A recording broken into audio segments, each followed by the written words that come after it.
It's no secret.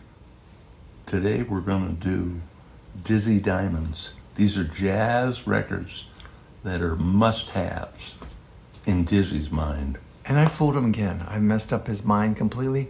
This is Dizzy Diamond's Hint of Blues. So these would be blues records. You had a secret then. I did. I guess I did. So we have first up Furry Lewis. Back on My Feet Again on one of your favorite labels, Prestige. It is one of my favorites. That's right. And I'm going to Brownsville, Back on My Feet Again, White Lightning, Roberia, St. Louis Blues, John Henry, When My Feet Left Me. When My Feet Left Me. When My Baby Left Me. That makes much better sense. And Shake 'Em On Down, Big Chief Blues, and Old Blue. Boy, you got some blues classics there. And I think they're classics, and I think they're his songs. Oh, now you're gonna make look. Oh, yeah, I think and guitar. I think, yeah. Of course, it's acoustic guitar too. Will it tell me on this? I don't have my glasses with me. We're on John Henry's traditional. When My Baby Left Me is traditional. Shake 'Em On Down traditional. Big Chief Blues traditional. Old Blue traditional. So none of those. Other side, traditional, traditional, traditional, traditional, and traditional. So I have to hand it to him. By taking all those traditionals, he paid no royalties. Right. Just do nice looking record though. Liking it. We got a sleeve on it though, somewhere along the line. Next up we have Lead Belly, another classic. He was blues out in artist. New York. Pete Seeger would talk about having him at rent parties, and Lead Belly would come up to the rent parties in Harlem and play. And that's how he had his entrance into the folk revival, and which became very popular from 65 to 75. Now, wasn't he the He went to original? Newport and played. And he was a big star. And of course, they were using his Good Night Irene, which was being played by so many groups. But didn't he also do the one where the Midnight Special? Yeah, right. The Midnight Special, which was like he was in prison or something and looking out. And he Right, saw the, that's Saw right. the train That's coming, and it was the Midnight Special. He did it again. He's good at trivia. He's actually fantastic at trivia. He's like, if you had a Christmas tree, get him to decorate it. You know what I mean? Because he's going to finish it off. Is that why perfectly. you guys put me up in the tree when I was a kid? Well, look, Mom and Dad had their secrets, you know? I can't go into it. Right. All right. I'm still trying to figure out the nuts and the stocking and the orange and what that had to do with. These people are not going to understand this. this. Okay. And- I understand the relationship of nuts and you. Oh well, there you go. I understand That's that. it. They know. Lead Belly performed alone on Greenhoppers. Imagine someone Grasshoppers giving in you My a Pillow. walnut, a whole walnut, and Wow. like, you don't want just one. Don't you want a couple dozen walnuts? Much better than the Brazil And, nuts. and he would give them to me too. And there's nothing in this world I hate more than a taste of a walnut. Oh, And if there's anybody out there that also hates walnuts, write it in the comments, okay? Let us Because we know. got to gang up against these That's right. walnuts. and Good Night Irene's on here, and Rock Island Line. Oh yeah, that was a big one in folk years. He But wrote yeah. a lot of songs Yeah. that the folk performers liked. So yeah, Lead Belly, another great one.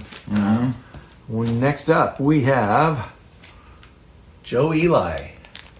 Now, And we went to rockabilly and country real fast there. We made a big transition. well, okay. I did pull these out. I thought I had all blues, but maybe it's into blues, right? So this guy was a little more on the. He might be listed under the genres of blues. I wouldn't. It would have to. I'd slip him more into rock than I would blues.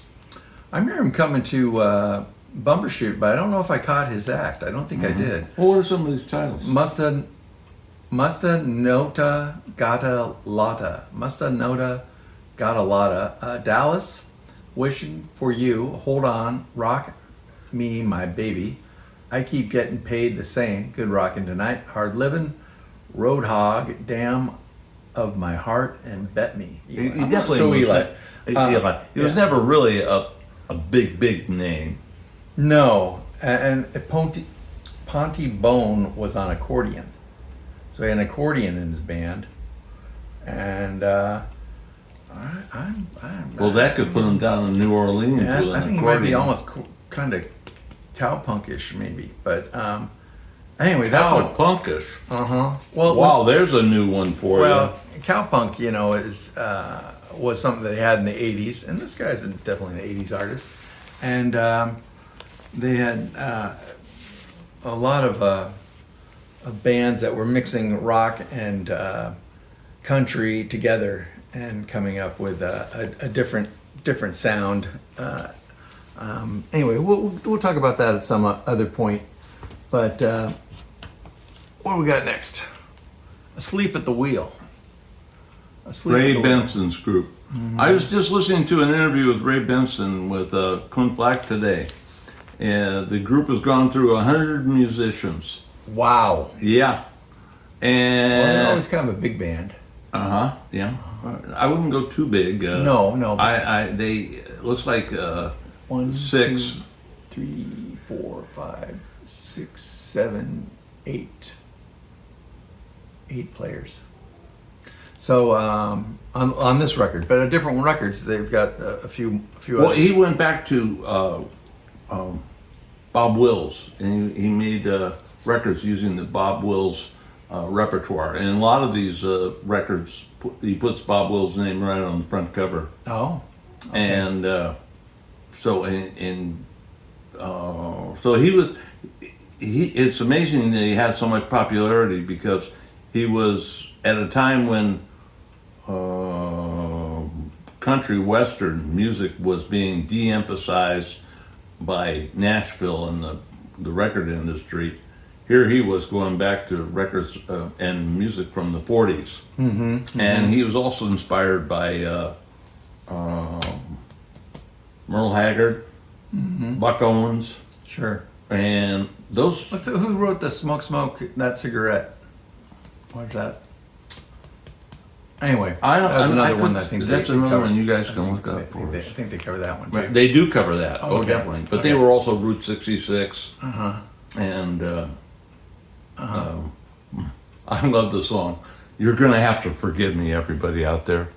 But this is a Sleep at the Wheel song. Big Balls in Texas. Wow. Yeah. Don't ask me why I'm going to Texas. Jump into Woodside. No, that's more of a jazz tune. But and I see he's got Don Ellis. He's special thanks to Don Ellis. I'm just wondering how that would mix in with this whole group. But maybe it's a different. Well, you Don have to Ellis. remember, it's almost like having big band music as Chat Boogie and all this boogie music that he Right. played would get you into the jazz Well, area. he's got some here. He's got some band is featured on all songs. But then it's just like here, he's got Johnny Gimbel on fiddle. Oh, big on fiddles. And he says that he always had trouble finding a fiddler to play in his Play the band stuff. because no one, when he was starting out, he was only a 20-year-old guy, and he says that, there just isn't a flood of guys that go to Nashville to find stardom and play the violin. Uh-huh. So he had to use the older Older guys Right. who were Yeah, but that's a great one. so much in demand that it was Kimball's a great one. He couldn't get them to go out on the road because they were working the studios in Nashville. Yeah. Anyway, that's kind of a cool one. I like that one. And next we got Steve Goodman. Now, Steve Goodman's an artist that gets brought up a lot in my Zoom that I talked to Corky Siegel and other people, and they all know Steve Goodman and what a great artist he is. And he did the Ballad of New Orleans or City of New the Orleans. City of New Orleans. But I'm not that familiar with him. I'm just not. I just think I'm buying the records that were the cutout records, and so I'm just not getting the ones that are really knocking the doors off. But here's another one. Steve Goodman. Well, at an Jesse's early age, another favorite. he did a series of records while he was dying of cancer, and so on. Every one of those covers, he was brave enough to have his picture on the cover, Nah. and he would look so much different. Right. One record to Well, the in next. this one, he's got Steve Goodman and Jimmy Buffett were the ones that wrote it, and then next one he's got John Prine. So he's got some strong writers here on all of them, and I think he also produced other people, as I remember, from talking to other people in the group. But cool. I like him, like Steve Goodman. That's all you got? Well, I would say this: he wrote a lot of records, songs. They're like John Prine. Sorry, we had another little crash in the middle of that, but we were talking about Steve Goodman here. And I was trying to remember a song that was a novelty song, and it was "You'd Never Even Call My Name." If you haven't heard that song, look it up because it's very funny. And then you also were mentioning a one about the Cubs. So he had a baseball related tune as well. Yeah. Which is always kind of fun. Yeah, it sounds like he's another guy. A dying Cubs fan's last lament or something like that. Okay. Cool. And I think we're going to change the name of this in the middle of it because we said this was Dizzy Diamonds, and now I'm feeling it's a grab bag. So let's just switch right into this being a grab bag, and we'll figure it out in editing. Maybe not. So next up we have Ike and Tina Turner, "Rock Me Baby." Oh, this is an early record. Well, I think it's a re-release of another record. Yeah. This is where she's really, quite a deal there. Right. So this is probably when she had that one song. Let's see if I can find it here. This is very early. So Fine. No, maybe it is so. No. I don't think it's on here. I remember she had a hit that's. This is before they had a really big label behind them and all. But she had a early hit that was more of a shouter, and a hollerer kind of a. I kind of song. think Ike Turner came from that type. Right. Well, it was music. Ike. It was Ike. If you get an Ike Turner record, you'll kind of think of the big blues bands. Right. The Rhythm Kings, I think, was his group, and he was on that first rock record. One of the ones considered. He was a first leader. record. He was, he was going to be the one to tell you what was going to be on the record and everything else. Even when they got big and bigger, he's the guy. But that first record, I think, was Brenson, Rocket 88. And that was the name that was on it, but which I guess he was the singer. But it was really Ike that it did a lot of the, the work of working out the song and all that. So that was Jackie Brunson. Jackie Brenson, yeah, that sounds right. Sounds right. But this is a top line record, so this is a reissue of some kind. But I like all the Ike and Tina Turner. Ike and Tina Turner records. I'm trying to think if there's some I don't like. Maybe something on a. When their marriage was something. going bad and everything else, I can imagine that they started having some. There might be some pretty troubles. poor albums. Yeah. Well, some of them are still pretty good, but I enjoyed a lot of them. Oh, this is another Lil Willie Littlefield, and this is another one of these artists that we sometimes see on Route 66 vinyl. This is put out by Ace. But this is another early artist. That's out of Britain. Yeah, this is another early artist that did jump blues type stuff. And He's right. Happy Payday. Boogie Woogie. Willie's Boogie 85. On there, it falls right in place. A Friend in Need. There's Water in My Ears. Okay, Chinatown Boogie. Since I Met You Baby. Fortune Cookie. Spanish Harlem. Easy, Hey Good Looking. Blues for Moody. So I just always enjoy these kind of tunes. He's got quite a character's looks on the back here as far as a bit of a mugging. How can you not like a guy who puts the album title Happy Payday? Yeah, there you go. Great cover though. I like the graphics on that. Oh yeah, okay. But I like it, him. I like all that jump blues stuff. I can eat that up all day long. Ivory Joe Hunter and others like that. Here we go. Roomful of Blues. Well, we've talked about these guys a little bit here and there. Usually talking about some other record and then going, oh no, that's Well, is Duke Duke Robillard on this one. Yeah, Duke Robillard. How about Anson Thunderbird or whatever? Anson Thunderbird. Nope, not. It's Al Copley on piano, and Preston Hubbard on bass fiddle, and I'm trying to think who else is here. None of the other guys. Bunch of sax players. Mm-hmm. So That's a fairly big sized band. Oh, and he's got a vocalist there. You can see that. well, Duke Robillard says vocals and guitar. Well, he's got a female there too. Oh, okay. Well, I don't know. Maybe she's background harmony. Maybe. I don't. She's not listed on front. Maybe you're looking at this guy here that's got long hair. I don't know. Who do you think is the woman? I thought that was a woman. No, that's a guy. That's a guy? That's a guy.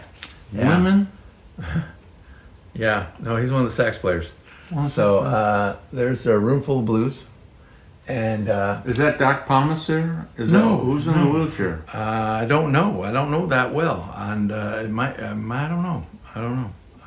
Who produced it? Maybe Doc Thomas. Recording remixed.